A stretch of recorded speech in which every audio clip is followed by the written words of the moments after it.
Assalamualaikum warahmatullahi wabarakatuh. Shalom, Om Swastiastu, Namo Buddhaya. Salam kebajikan dan salam sejahtera untuk kita semuanya.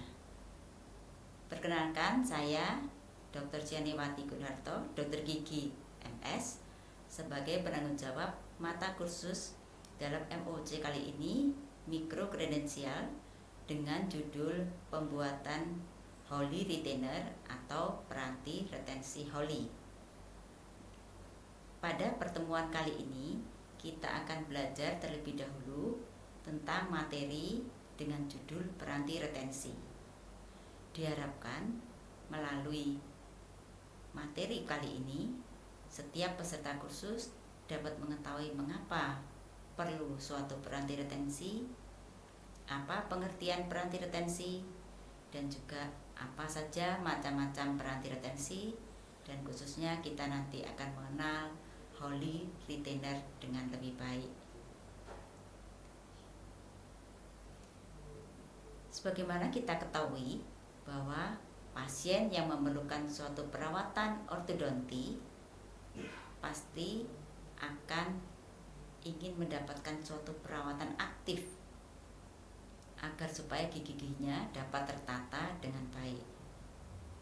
Perawatan yang aktif dapat dicapai dengan baik dengan adanya peranti yang juga bersifat aktif, baik itu peranti cekat maupun peranti lepasan. Akan tetapi sebetulnya bahwa perawatan ortodonti itu tidak hanya berarti peranti dengan yang aktif saja, karena perawatan ortodonti itu harusnya satu paket dengan perawatan yang dilakukan pada masa setelah perawatan aktif. Dan masa setelah perawatan aktif ini disebut sebagai fase retensi, yaitu suatu fase perawatan ortodonti yang gunanya adalah mempertahankan posisi gigi-gigi setelah hasil koreksi setelah perawatan dengan peranti aktif itu dilepas. Jadi adanya fase retensi ini bertujuan untuk stabilisasi hasil perawatan ortodonti yang bersifat jangka panjang. Mengapa sekarang perawatan itu harus dipertahankan supaya stabil? Yaitu karena adanya kondisi yang disebut sebagai relapse atau recurrency. Menurut British Standard Institute, relapse diartikan sebagai suatu tendensi atau kecenderungan untuk kembali ke posisi awal maloklusi padahal sudah dilakukan ataupun sudah dikoreksi dengan perawatan ortodonti. Pengertian lain dari relapse adalah hilangnya koreksi maloklusi yang telah dicapai dalam perawatan ortodonti. Dan yang penting bahwa akhirnya relapse itu diartikan bahwa perubahan apapun dari posisi akhir gigi setelah perawatan ortodonti dinyatakan selesai. Jadi meskipun gigi-gigi telah terletak dengan baik pada posisi yang dikehendaki, tetap terdapat kemungkinan adanya perubahan posisi tersebut. Dari studi literatur dapat kita ketahui bahwa prevalensi relapse itu cukup tinggi. Penelitian oleh Sebani et al. Tahun 2010 menunjukkan besaran angka prevalensi sebesar 61,5%. Kahn dan Madrena pada tahun 2011 menunjukkan 70-80% yang relapse, cukup tinggi. Dan apabila dilakukan pengukuran terjadinya relapse, didapatkan oleh Czerny tahun 2010 bahwa relapse kurang dari 1 mm ditemukan pada 89% kasus. Dan kalau relapse itu kurang dari 3 mm pada 11% kasus. penelitian oleh Pratt tahun 2011 mendapatkan bahwa 10 tahun pasca perawatan ortodonti aktif dijumpai relapse pada 40-90% kasus. Jadi dengan demikian, prevalensi relapse ini cukup tinggi. Karena itu perlu dilakukan suatu cara agar supaya relapse ini bisa dicegah. Untuk mencegah relapse, kita perlu penyebab relapse.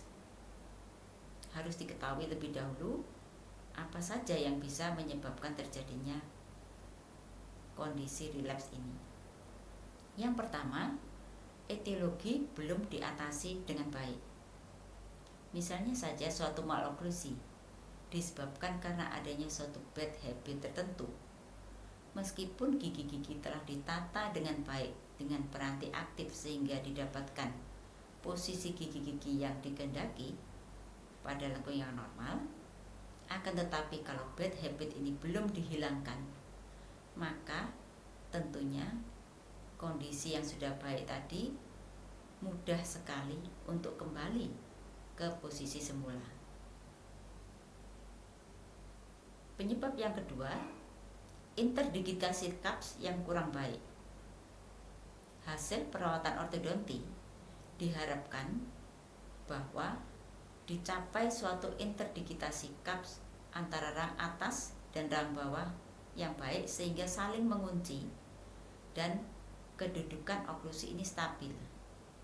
Apabila interdigitasi cups ini masih kurang baik, maka ini juga akan menyebabkan timbulnya relapse. Selain itu, relapse juga bisa disebabkan karena memang adanya tarikan ligamentum periodontal, khususnya misalnya pada kasus-kasus rotasi.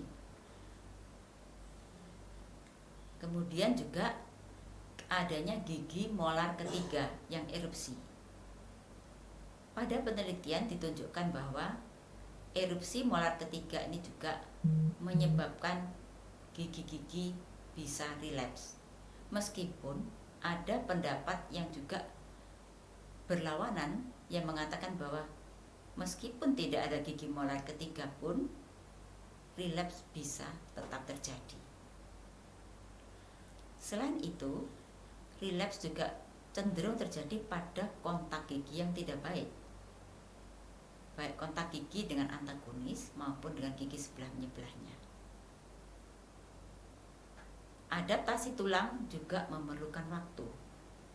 Kita tahu bahwa pergerakan gigi ada proses resorpsi dan aposisi, dan posisi gigi yang baru perlu dipertahankan atau akan stabil apabila sudah disangga oleh tulang yang bertrabekula keras, dan tentunya pembentukan tulang ini memerlukan waktu yang cukup.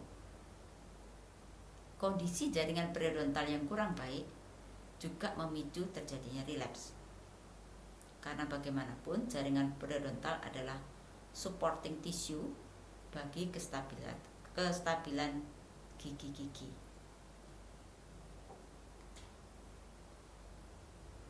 Untuk mengatasi ataupun mencegah terjadinya relapse, maka seperti yang tadi sudah saya katakan, perlu adanya suatu fase retensi. Dan peranti yang digunakan dalam fase retensi itu disebut sebagai peranti retensi. Pengertian peranti retensi adalah peranti untuk mempertahankan posisi gigi setelah perawatan aktif ortodonti selesai. Jadi peranti retensi ini bersifat pasif, tidak menggerakkan gigi, tetapi hanya menahan posisi gigi yang sudah baik. Peranti retensi sendiri ada bermacam-macam. Ada yang peranti retensi cekat dan juga peranti retensi lepasan. Mari kita lihat mengenai peranti retensi cekat. Peranti retensi cekat yang paling umum dipakai adalah berupa kawat busur yang dilekatkan di lingual gigi-gigi anterior. Sebagai contoh di sini, pada gambar bisa dilihat peranti retensi cekat pada 6 gigi anterior. Di kawat busur yang disesuaikan dengan lingual gigi-gigi anterior dilekatkan dengan bahan resin pada lingual gigi. Biasanya, peranti retensi cekat jenis ini diindikasikan dengan sangat baik untuk koreksi rotasi dan mempertahankan lebar antar kaninus. Dan menurut penelitian memang regio yang paling mudah relapse adalah antero-inferior. Selain bahan wire yang dilekatkan dengan resin, bisa juga bahan lain yang bisa dipakai untuk peranti retensi cekat berasal dari bahan resin fiberglass. Peranti retensi cekat ini tentu saja memenuhi faktor estetik. Ini adalah keuntungan pertama, karena dia berada di lingual gigi-gigi sehingga tidak tampak. Kemudian, karena dia melekat pada gigi dengan baik, maka stabilitasnya baik dan tidak tergantung pada kooperatif pasien. Pasien tidak bisa melepasnya, jadi dia akan terus berada pada tempatnya dan menjalankan fungsi untuk mempertahankan gigi-gigi dengan sebaik-baiknya. Meskipun demikian, ada kekurangannya juga peranti retensi cekat ini, yaitu untuk menjaga kebersihan mulut tentunya lebih sulit. Flossing juga lebih sulit karena adanya kawat yang melintang pada lingual gigi tersebut. Jadi pasien dalam hal ini harus tetap memperhatikan kebersihan gigi-giginya dengan menyikat gigi dengan lebih baik, mungkin memakai sikat gigi khusus yaitu interdental brush, dan juga mungkin memperhatikan dengan lebih teliti kebersihan giginya. Selain itu, risiko adanya penyakit periodontal dan karies juga lebih tinggi. Ini terjadi apabila kebersihan gigi atau kebersihan daerah rongga mulut itu kurang dijaga dengan baik. Sekarang mengenai peranti retensi lepasan. Yang paling umum dipakai adalah peranti retensi Hawley yang menjadi topik mata kursus kita kali ini. Peranti ini dipopulerkan oleh Dr. Charles Augustus Hawley pada tahun 1919. Begitu diperkenalkan, peranti ini menjadi umum ataupun terkenal karena desainnya yang sederhana.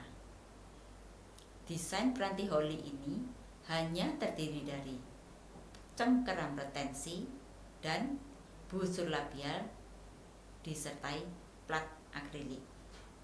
Jadi peranti retensi ini termasuk peranti retensi dengan basis akrilik. Desain yang sederhana ini, busur labial, kemudian cengkeram retensi. Pada contoh ini dicontohkan bahwa cengkeram retensi yang dipakai adalah cengkeram C atau C-cleps. Tetapi cengkeram ini bisa saja diganti yang lain. Misalnya cengkeram Adams. Bisa juga memakai cengkeram lengan tunggal yang lain, misalnya cengkeram triangular, cengkeram bola atau ball clasp, atau cengkeram eyelet.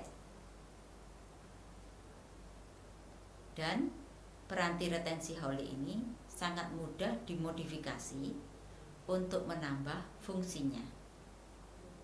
Misalnya, peranti ini dipakai pada pasien yang ditengarai masih punya bad habit mendorong lidah ke depan, maka dia bisa ditambah atau dimodifikasi dengan diberikan taju-taju dan lain sebagainya.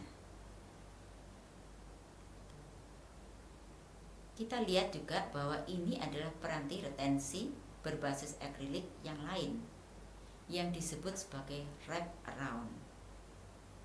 Dari namanya dapat kita lihat dari gambar contoh juga bahwa ini hanya terdiri dari satu kawat yang mengelilingi seluruh geligi yang ada pada rang tersebut. Dapat kita lihat di contoh bahwa satu kawat yang mengelilingi keseluruhan lengkung geligi itu mengikuti kontur labial dan bukal gigi-gigi. Karena terdiri dari satu lengkungan kawat, maka untuk menambah stabilitas kadang ditambahkan penahan melintang yang diletakkan di daerah agak ke anterior di sekitar caninus atau premolar. Peranti retensi wrap around ini dikatakan juga sebenarnya adalah modifikasi dari peranti Hawley.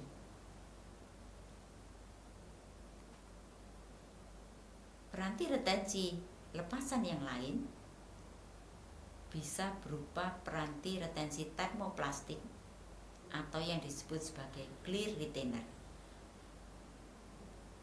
Karena clear dari bahan yang bersifat tembus pandang, maka dia bersifat invisible atau tidak tampak apabila dipakai oleh pasien. Peranti ini melingkupi seluruh permukaan gigi-gigi. Bahannya sejenis plastik atau termoplastik dan non-logam. Sehingga mungkin bagi pasien-pasien yang punya alergi terhadap logam-logam tertentu bisa memilih peranti retensi jenis ini. Akan tetapi, kekurangan dari peranti ini adalah ketahanannya yang tidak lama, hanya sekitar 8-12 bulan. Dari penelitian didapatkan bahwa 24% peranti ini didapatkan patah. Tetapi keuntungan peranti ini adalah dia invisible. Kemudian pasien biasanya mudah sekali beradaptasi karena dia tidak menutupi jaringan lunak, hanya pada jaringan keras atau permukaan gigi-gigi saja. Jadi mudah sekali pasien adaptasi untuk memakai peranti ini.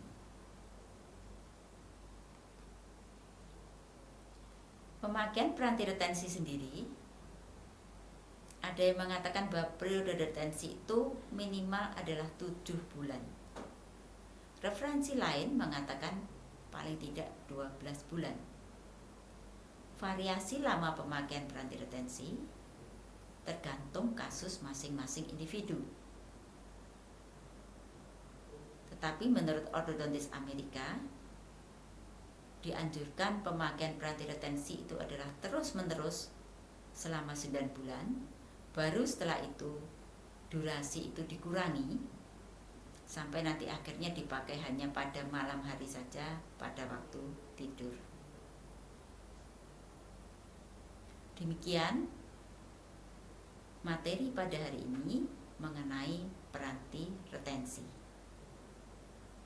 Pada mata kursus mikrokredensial pembuatan peranti Hawley nantinya akan dijelaskan lebih lanjut tentang bagaimana membuat komponen-komponen yang tadi sudah dijelaskan.